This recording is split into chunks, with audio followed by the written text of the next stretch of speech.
Hoax 5 specifically, some of the lines that were spoken are more memorable than some of the tricks in the video, which is crazy to think about now. Like people decades later are still reciting.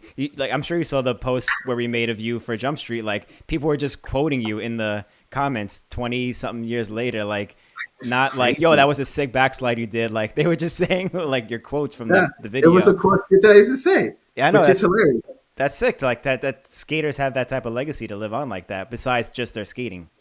Which is listen, to be honest with you, it's awesome. I did say a lot of dumb. I did say a lot of stuff that matched my that era, my age, and what I was being, right. Like for example, the one that I enjoyed: you can only skate as good as you look.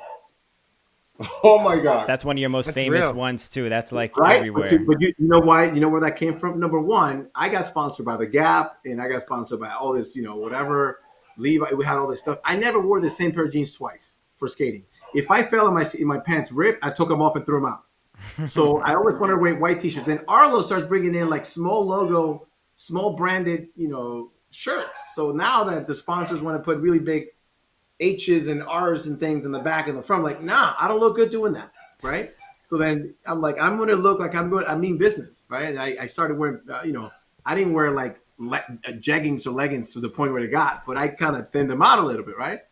And it was based on that. And I felt really good, so I didn't want to fall. So I was like, you will sustain your skating capability based on that. And it was a funny quote. And to be honest, I think it should remain true because it's true. Here's one of my boys. There's That's a my cameo. own. Nice. Yeah, there's a cameo. There you go. Hello. This is Logan Rain right here. It's one of my oldest. Right. This is my oldest. Nice. Oh, here come the twins. Now it's the whole As a matter party. of time. It's the whole party. Right. This is Rowan. Right. Look at this guy. Hey, Rowan. Right. They had to say hi. So, yeah. It's, he's like, So, and they're Sagan. They're identical twins. So Wow. sometimes I can't even tell who they are. Look at they see you. Hey. Hello. Hi. They made it to You Jump guys Street are Podcast. okay, go back with Lonnie now and close the door. Close the door. So listen, some of those quotes are great, and I can't get enough of the camera. They're just like daddy. oh my god, hey, if you do it tomorrow, I got to do it. Hey, okay, that was the last one. Okay, what? Okay. So yeah, and it's cool. I mean, people remember some of those. Hi, buddy. Hi. Go to mom. I mean, and it's cool, because I mean, there's some at least there's some cool things that they remember, which is great. It's great. Yeah, that line specifically still rings true today. And even last episode we had with Dominic Sagona, he mentioned the same thing too, like about how style was so important to his skating, and pretty much said along the same lines, like you feel good when you skate, when you dress a certain way, when like your style is on point, like your skating speaks. Yeah, you feel it. Exactly. You feel good about yourself. You feel like you own it. You're like in the state of flow. Say like you think you're the shit. You are the shit in that moment. And you're going to remain that. It's all a feeling. It's all a feeling. So and let me tell you, one to comment on that, right, is Dominic, because that fucking guy. Woo! Talk about wearing t-shirts on your head. Yeah. Yeah. Yeah. Okay, I can tell you that. He had us wearing t-shirts on our damn heads. No, it's cool. I know we're kind of like going back and forth between like the timeline, but I want to go back a little bit for a second because after this on our Patreon, we're going to go actually watch this battle between you and Calvin Sales that went down to the Brooklyn Banks famously in 1995 for each other's skates. Was that, did that form organically? How did that whole thing come to be? And the fact that you guys were doing for each other's skates, that is like such a New York thing that you were like battling and the person who loses takes the other person's skates.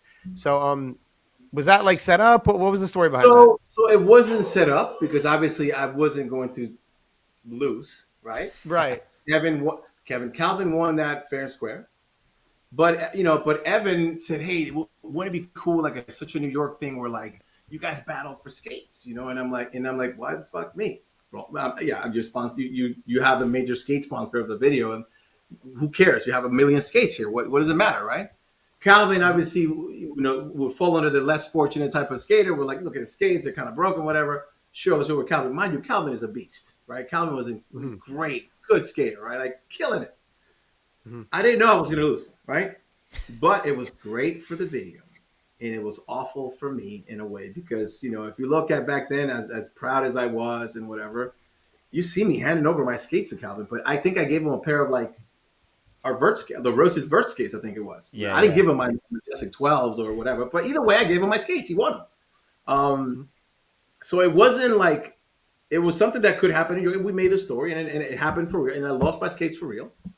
And Calvin, it's an incredible good skater. Let me tell you something. If I was ever a dick to anybody in skating, if I ever try to pull that dick card and be not a good person, right, was to Calvin. And after sometime happened, and because he started skating for meets, and then I started to use, that back then I was like, oh, I'm super popular, whatever whatever I was thinking in my head then, like I can control. And I unfortunately I did have that influence.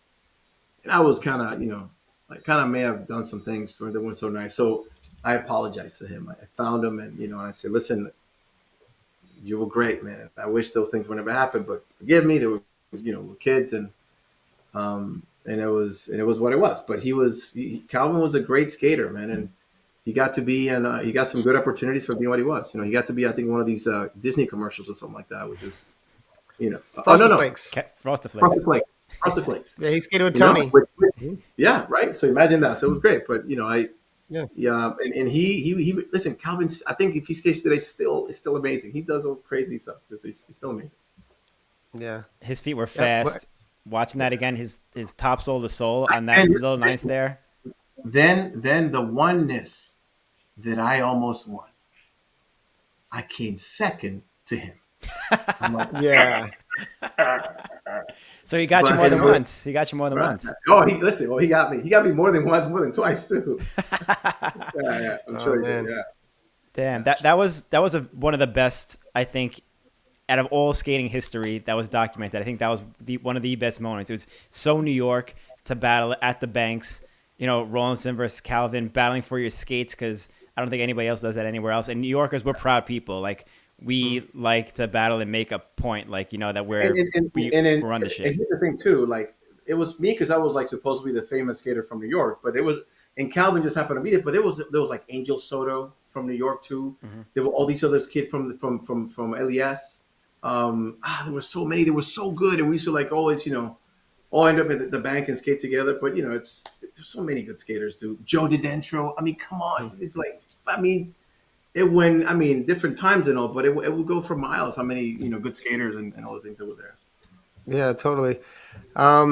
Yeah, it's crazy to see like how much came of that, and I think that was, if I'm not mistaken, I'm pretty almost positive that was the first documented street battle in skating ever had ever happened. So everything else like that was a contest was before that was like NIS or an ASA or whatever. That was 1995, New York City in the streets, like the first documented street battle. It was 4 pair of skates, and then from that things IMYTAs came to be. Listen, I didn't put that together, but now that you put it that way, I will take that. There we go. There we go.